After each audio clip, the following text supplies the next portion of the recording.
I'm chapters 6, 7, and 17, I think I'm going to be talking about today. So we aren't actually reading all the things from the book that I'm planning to do in the new year.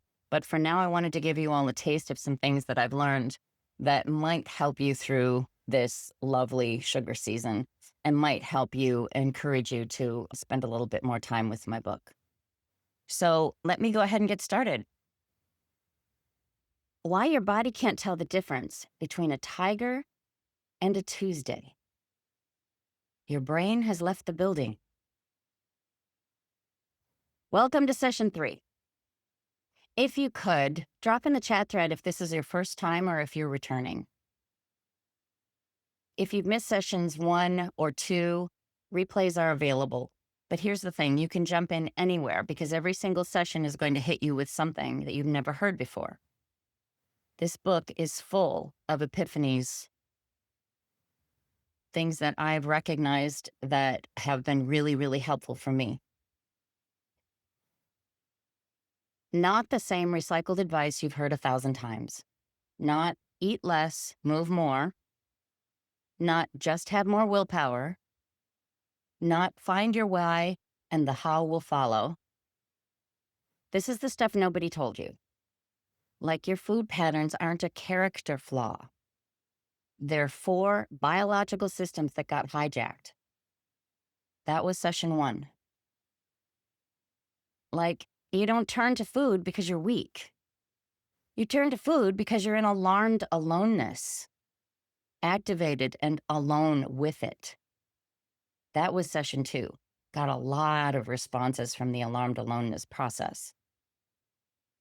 And today, I'm going to tell you why you can know all the right things and still find yourself in the pantry at 9 p.m. with no memory of how you got there. So here's the first epiphany for today. Your brain is a drama queen. Sorry, but I am serious. It cannot tell the difference between actual danger and a bad mood. Netflix password expired? DEFCON 1. Passive-aggressive text from your sister? Activate all emergency systems. Sad about something that happened 10 years ago? Tiger. Annoyed at your partner? Tiger. Grieving? Tiger. Shocked by the news? Tiger.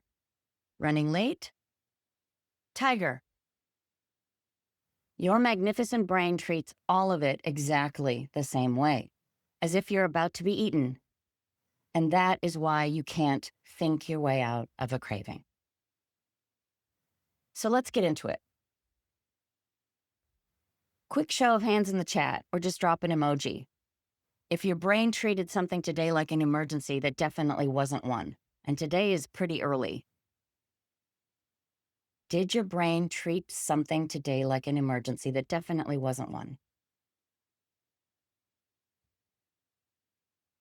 Drop in the chat an emoji if you're feeling personally attacked right now. We're all drama queens, and let's talk about why. The real problem, internal versus external. Here's what most people don't understand about the prefrontal cortex going offline. It's not just that it happens during big trauma or major crisis. It's that it happens all the time.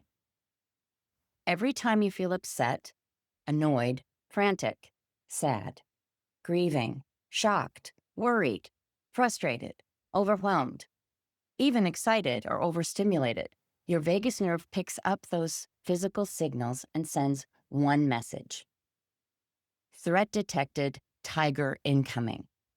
And your body does exactly what it evolved to do when there was really a tiger. It pulls your prefrontal cortex offline, floods you with stress chemicals, shuts down your digestion. Brilliant design for actual tigers. But here's the problem.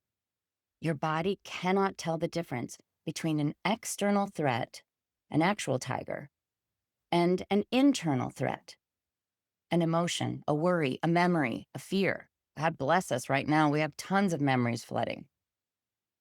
99% of modern life, it's internal threats, not tigers, emails, relationships, health worries, money stress, grief, frustration, the news. But your body responds to all of it, like something is trying to kill you.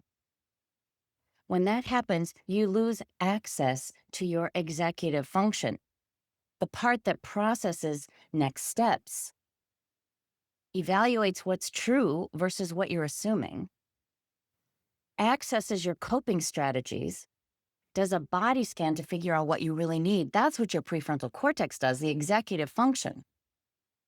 It accesses your coping strategies. Guess what's in there? Your emergency action plan. You can't do a body scan to see if you're really hungry. That emergency action plan you made, that's where it sits, in your prefrontal cortex, the part that just went dark. No wonder we feel so out of control. We are out of control. From chapter 7, it has an analogy I really love. It's like having a smoke detector that goes off when you burn toast, when someone lights a candle, and when there's an actual house fire. The detector isn't broken, it just can't tell the difference between slightly warm and call the fire department. Your nervous system isn't broken, it's just responding to everything like it's a house fire because our main job, our only job with our brain is to keep us alive. Not even healthy, not even happy, alive. Why your tigers are your tigers. From chapter 6. Here's where it gets really interesting. Why do certain things send your system into overdrive while someone else barely blinks? Why is criticism a tiger for you but not for your friend? Hmm. Why does feeling left out devastate you while your partner doesn't even notice? This is from chapter 6. Your early attachment patterns don't just affect your relationships, they literally program how your nervous system responds to stress. Your attachment pattern blueprints determines which situations your nervous system interprets as tigers. If you're highly avoidant, situations requiring vulnerability or dependence trigger threat response. Let me read that again. If you have avoidant patterns, situations requiring vulnerability or dependence, you don't want to. I have a hive avoidant area. You do not want to be vulnerable. You do not want to be dependent on someone else. Asking for help? Whoa. What about anxious? Anxious attachment. Any signs of possible rejection or abandonment activate your system. Any signs. Think about living in an anxiety state. Many of us live there. That comes from your early childhood in many cases. Anxious patterns, any signs of possible rejection or abandonment activate your system. Disorganized patterns. When you couldn't count on someone to behave the same way consistently. Intimacy itself can trigger simultaneous approach and avoidance. These are really important and very nuanced, and I go deep into it in my book. But your attachment history literally programmed which modern situations would activate your ancient survival system. This is huge. Your tigers aren't random. They were programmed by your earliest experiences. And here's something else from chapter 6, the unconscious contracts we made as children. Dr. Gordon Newfield calls this the attachment authenticity split. When expressing your authentic self threatens attachment relationships, the child faces an impossible choice. Be real and risk losing love, security, the roof over your head, or be loved and lose yourself. For those with food dysfunction, the split often manifests as unconscious contracts. The perfectionist contracts. I will never have needs that inconvenience others. Well, the people pleaser contract. I will never express feelings that might upset others. The invisible contract. I will never take up too much space. The caretaker contract. I will always put others' needs before my own. There are many, many contracts. I just want to say these four in particular respond very strongly for me to people with food dysfunction. All the people that I've worked with, these are areas that are really strong and solid for them. Food becomes the way to meet these suppressed needs privately without risking rejection. I just read four unconscious contracts. Drop in the chat thread which one hits you in the gut. Perfectionist, people pleaser, invisible, or caretaker. I could list all four, frankly. Any food became the way to meet our suppressed needs privately without risking rejection. Just think about the reaction that we get when we eat something that is so solace making, so calming. It's not weakness, it's brilliant adaptation. But now we know we can choose differently. If you haven't taken the attachment quiz in chapter 6, I really encourage you to do that this week. There's a link in the book, and it's not about labeling yourself. I'll also include the link in the chat thread shortly when I get a minute to breathe. It's about understanding why certain things are tigers for you, why your smoke detector goes off at specific triggers. When you understand your blueprint, you stop thinking you're broken and start seeing you're brilliantly adapted. So here's my question. How many times a day do you think your body gets the tiger signal? Not big trauma, just annoyed, worried, frustrated, sad, stressed, overwhelmed. I like to think of it as an outsized emotion, that feeling when it feels like I'm really overreacting here. And of course, that is very much critical.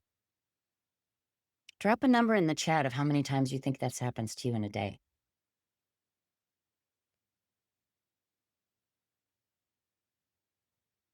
Every single time your thinking brain takes a little vacation. No wonder we're exhausted. No wonder we can't just make better choices. We're fighting tigers all day long. Except they're not tigers. They're emails and traffic and family texts filtered through our unique attachment blueprints.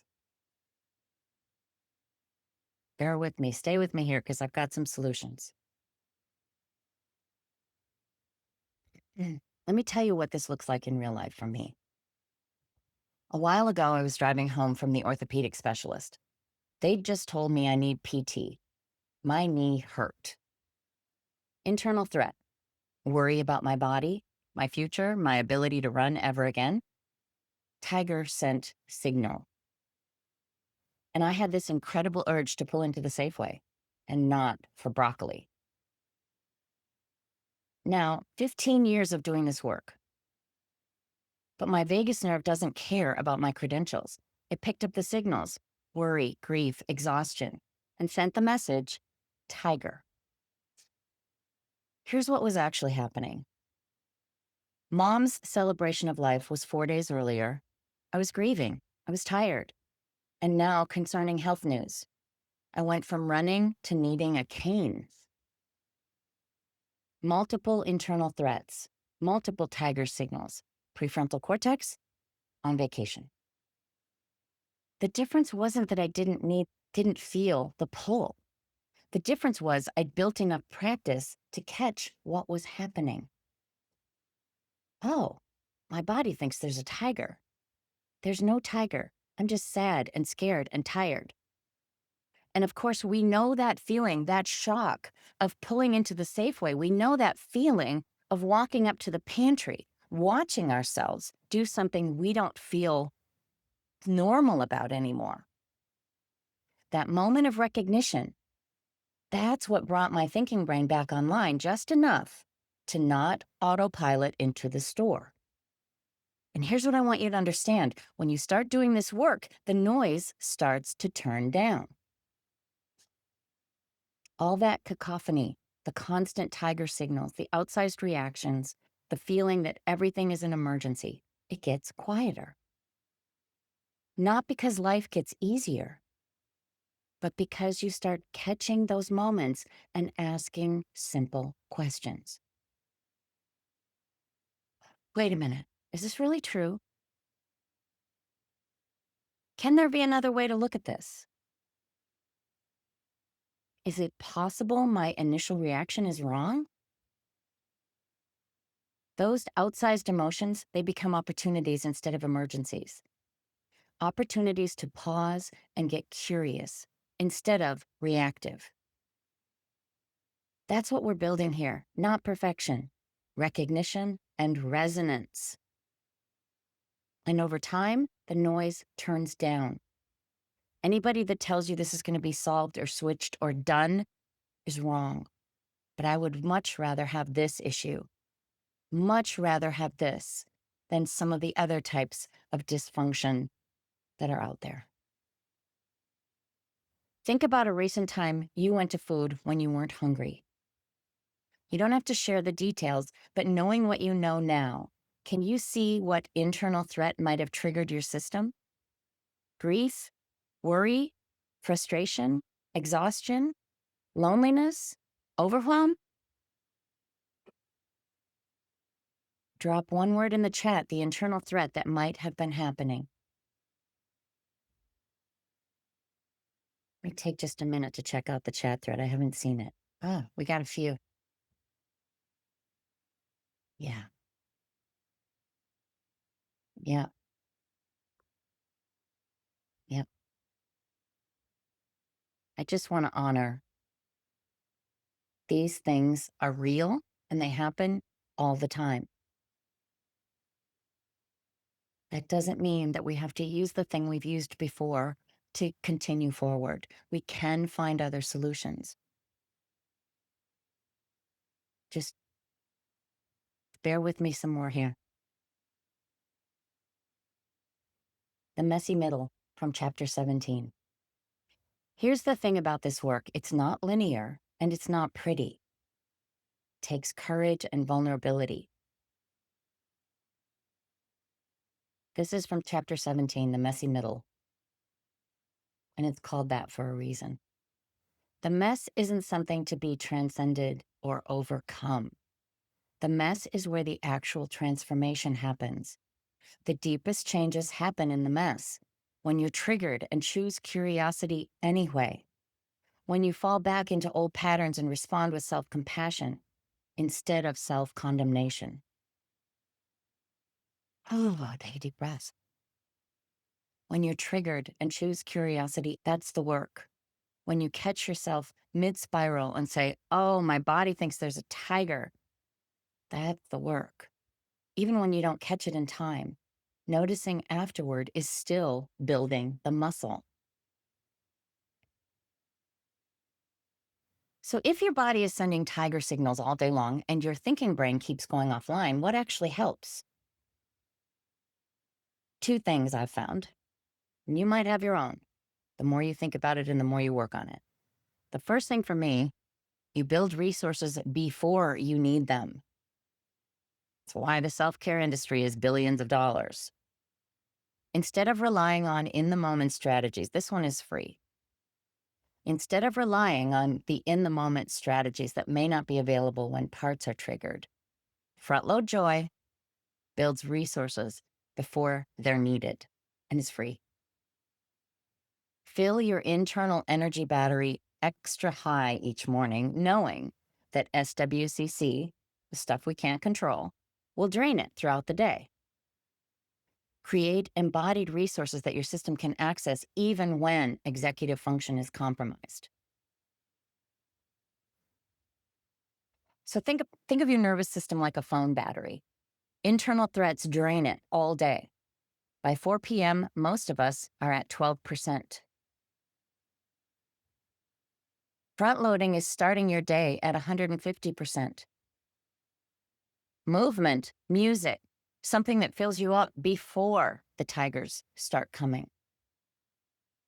I'm not trying to build a lifeboat when the ship is sinking.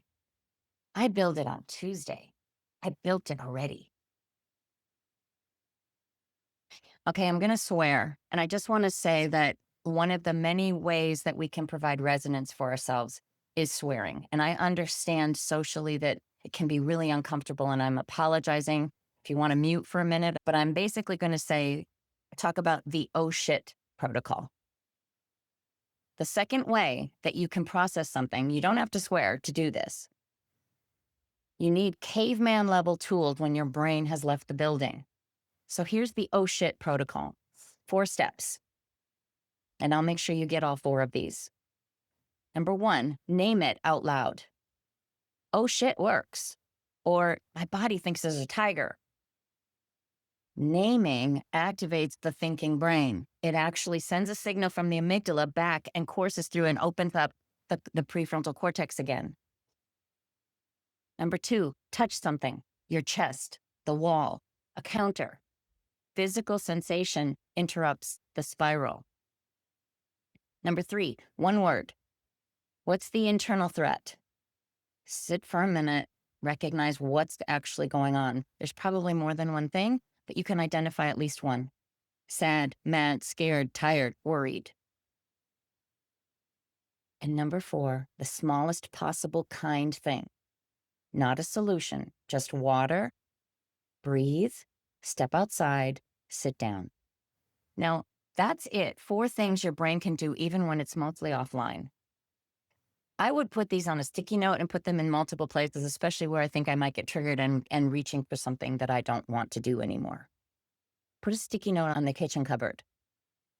I don't care who sees it. If you care, put it on the inside of the cupboard.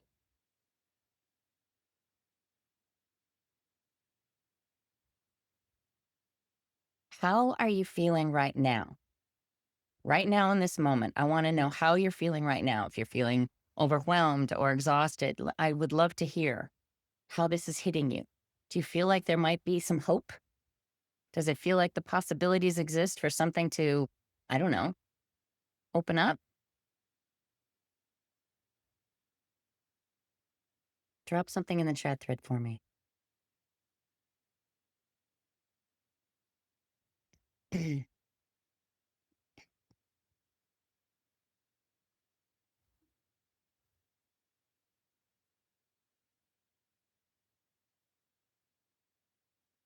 It's interesting about the sticky notes.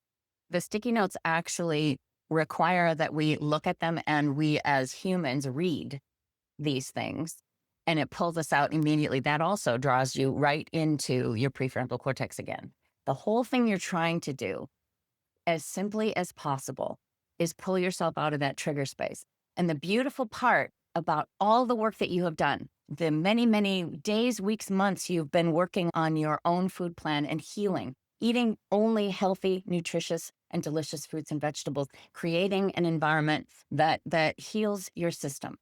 That's why you know when you're in that space. That's why you crazy walk yourself. Why am I doing this? That thought is what can help you activate the oh shit protocol. It really does help. The work that you have done in the past is actually helping you in this moment. Does that make sense? You know it's different now. I used to sit on the couch and mindlessly consume bags without even noticing it. We know what we're doing now. Doesn't mean we can necessarily stop it yet, but we know what we're doing. That noise is never, I need you to hear this, that noise is never going to go completely away. Our brains are designed to try to help us in that moment with the thing that has worked the best. It is not going to ever completely go away. And if you can release the idea that it needs to go away, instead of trying to push that thing away, that act of trying to push that sound away completely is part of the problem, because you're creating a negative, intense situation just by being upset about that noise. Is it possible for you to welcome it? Chapter 1, welcome that noise. Okay, you're reminding me of something. That noise that you're getting is a reminder that your system is overwhelmed, that you've taken on too much, or that you haven't done enough self-care. That's what this is. That's what this is. Mm, I'm mad at my cat for being bitey. It feels like betrayal, which is triggering. Yeah, I have 2 cats. One does that. Won't even come close to me. I think you guys saw both of my cats this week if you looked at my social media. It takes a lot to get out of the amygdala and to prefrontal cortex. I wish there was an easier automatic bridge between the two. Even oh shit protocol requires getting out of the amygdala. It absolutely does.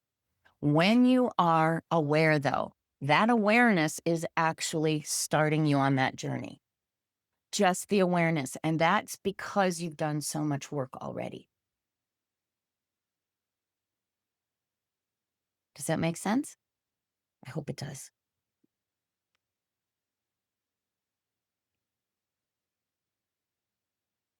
The dumpster fire protocol from chapter 17. When life is full of internal tigers, we think we have 2 options. Number 1, I do everything perfectly despite constant threat signals. Option 2, I give up entirely and start over Monday. Quick poll, which option do you usually default to? A, white knuckle perfectionism, do all the things no matter what. B, burn it down, start over Monday. C, honestly, I ping pong between both. Drop an A, B, or C in there. Most of us are probably C. We try to be perfect until we can't. We give up entirely. But there is a third option. I call it the dumpster fire protocol. Remember what we talked about in session 2, alarmed aloneness, being activated and alone with it, that drives us to food? The opposite of alarmed aloneness is accompaniment, being with yourself instead of against yourself. You don't need to pull in anyone else. You can do this with yourself, although groups really help. Our magic group is incredible in support. The dumpster fire protocol is about one thing: not abandoning yourself when everything is on fire. Take the smallest possible caring action. This is from SWCC chapter 17, stuff we can't control. Take the smallest possible caring action. Not fixing the whole problem, just the next kind thing you can do for yourself. This is resonance. This is compassion. This is accompanying yourself through the hard thing instead of abandoning yourself in it.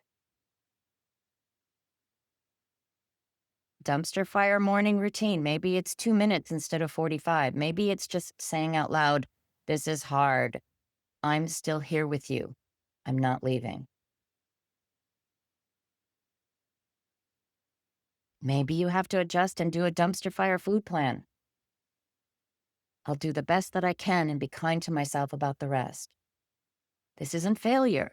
This is you staying in relationship with yourself when your body is screaming tiger every 5 minutes. This is you offering yourself the accompaniment you need instead of the judgment that makes everything worse. Question number 3. What's your smallest possible caring action? When the tigers are constant and your thinking brain is flickering, what's the next thing you could do for yourself? What does accompanying yourself look like when everything is on fire? Write it down in the chat thread or in your notes. While your prefrontal cortex is online, write it down, because when you need it, you won't be able to think of it. That's why I love sticky notes so much.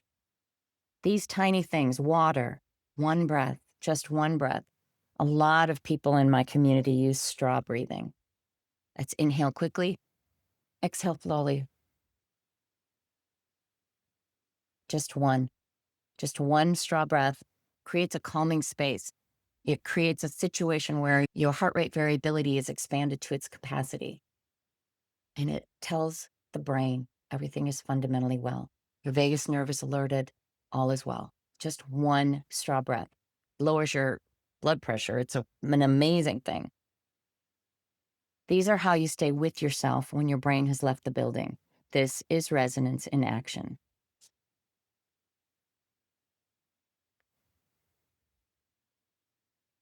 Before I go to what I think would be a really great thing, I'd like to just ask, are there any questions about what I've shared about this or about any other of the webinars that I've sent? There are 3 webinars total so far, this one included.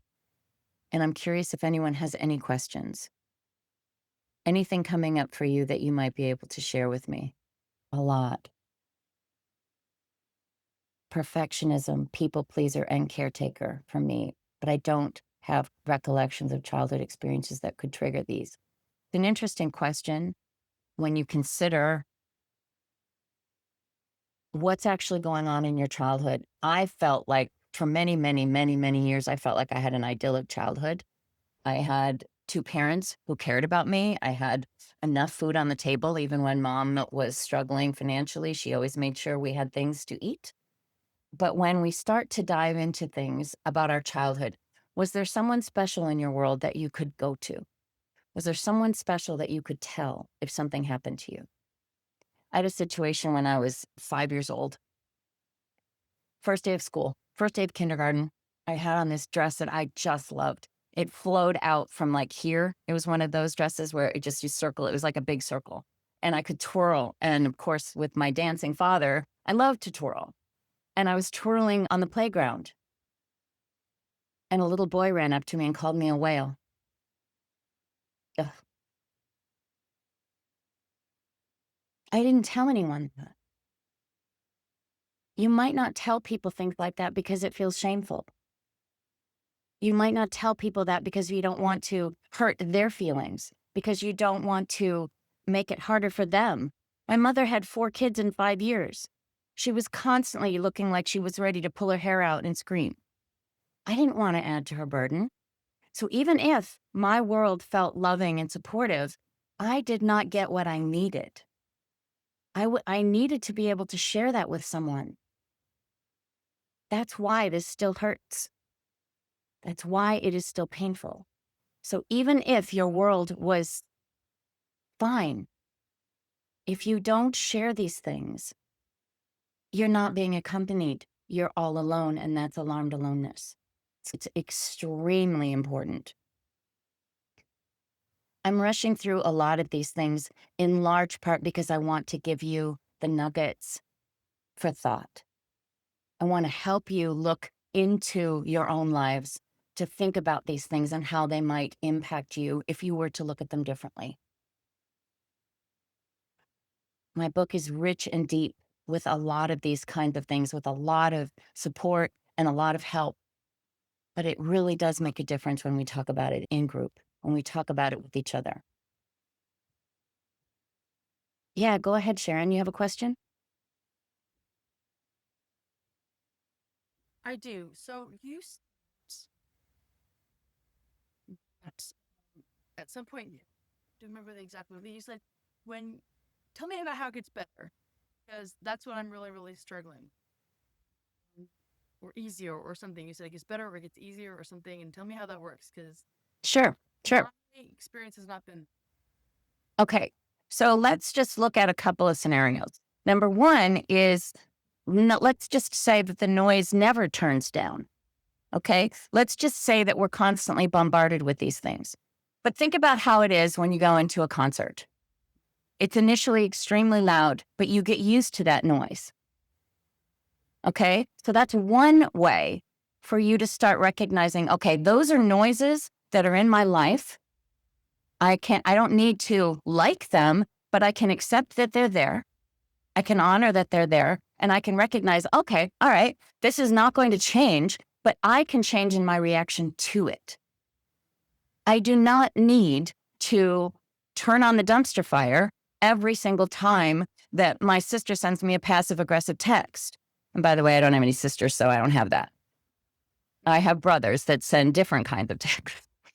But I don't need to turn the dumpster fire on, and I can recognize that, frankly, If we turn the dumpster fire on and we get really pissed off about that, we don't have the capacity. Our thinking brain is gone. We don't have the executive function to be able to process this information in an accurate space.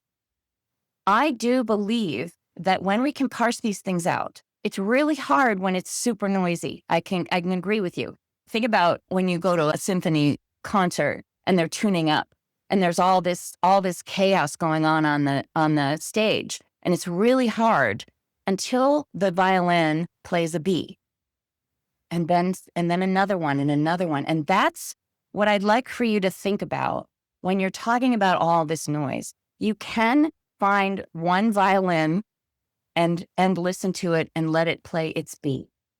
And that, just so you know, that's the note that they play. That's why I say that. But the note that they're playing is designed to help tune the rest of the orchestra. I am not suggesting your orchestra will ever be fine-tuned.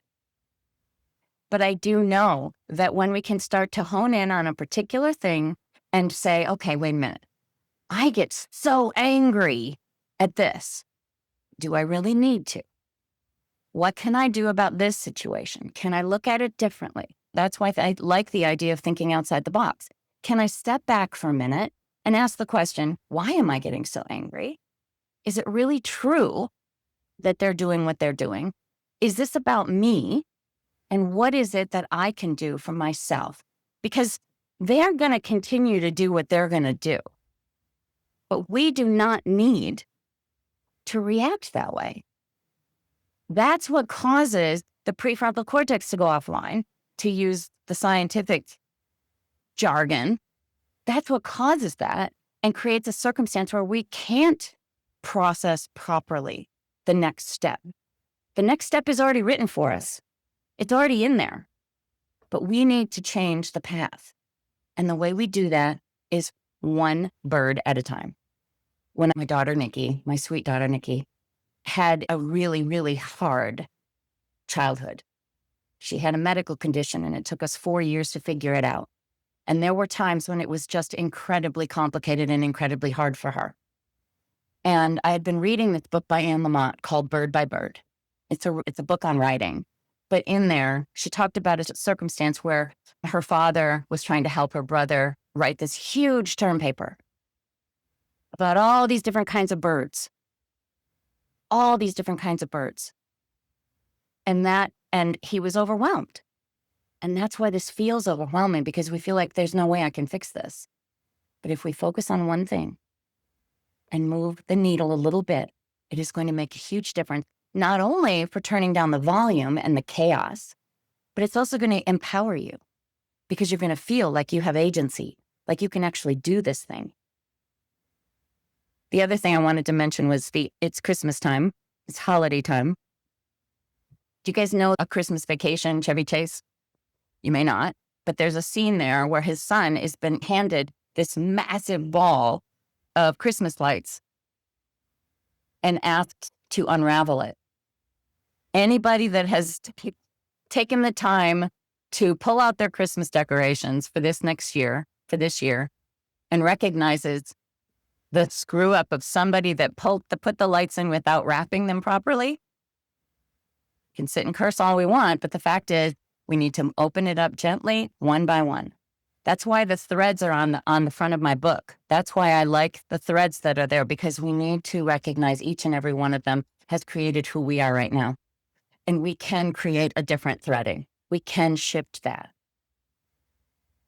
Tina says, chapter 17, the deepest changes happen in the mess, when you're triggered and choose curiosity anyway, when you're struggling and reach out for support instead of isolating, when you fall back into old patterns and respond with self-compassion instead of self-condemnation. Yes. Yes. Agreed.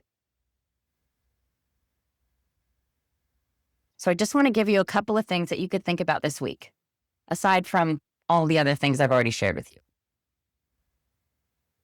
Number 1, notice the tiger signals, the small stuff, because the more that you can pull on the small threads, the easier it is to handle the big stuff.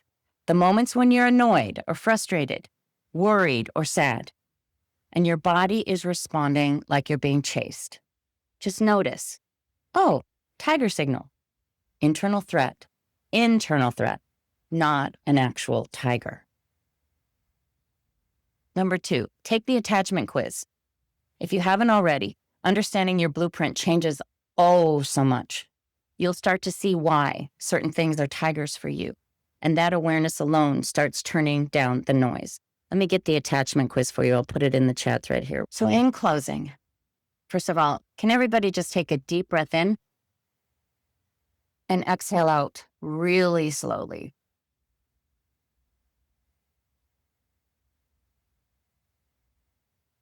That's straw breathing. That's all you need to do. All you need to do. I don't know if you sense the difference, but it helped me tremendously to finish this up because this is so important. This is so important to me that you understand what I'm talking about. Your body can't tell the difference between a tiger and a Tuesday. It just can't.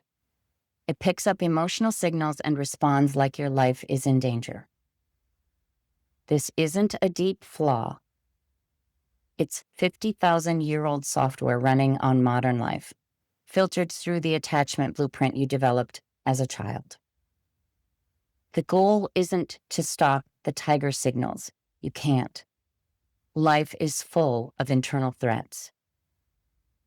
The goal is to recognize them and then accompany yourself through them instead of abandoning yourself.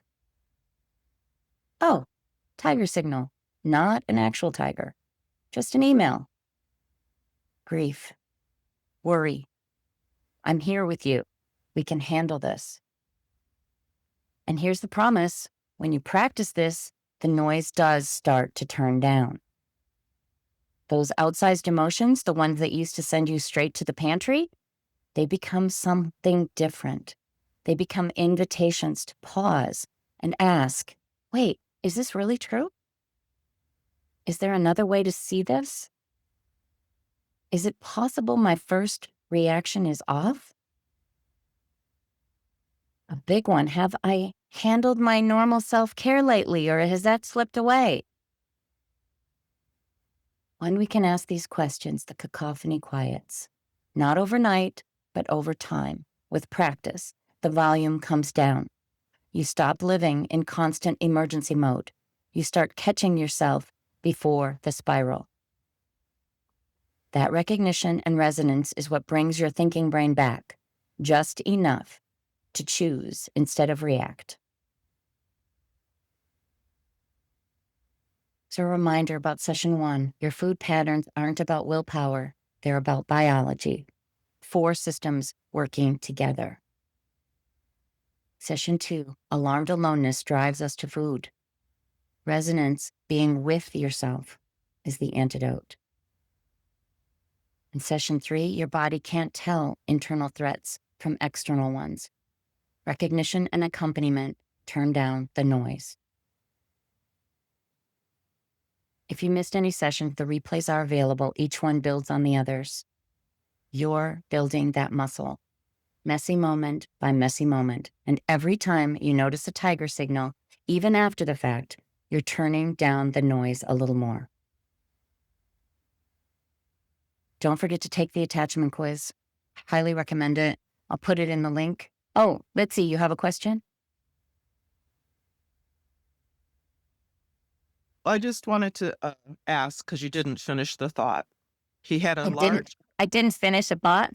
I know, squirrel. Mm.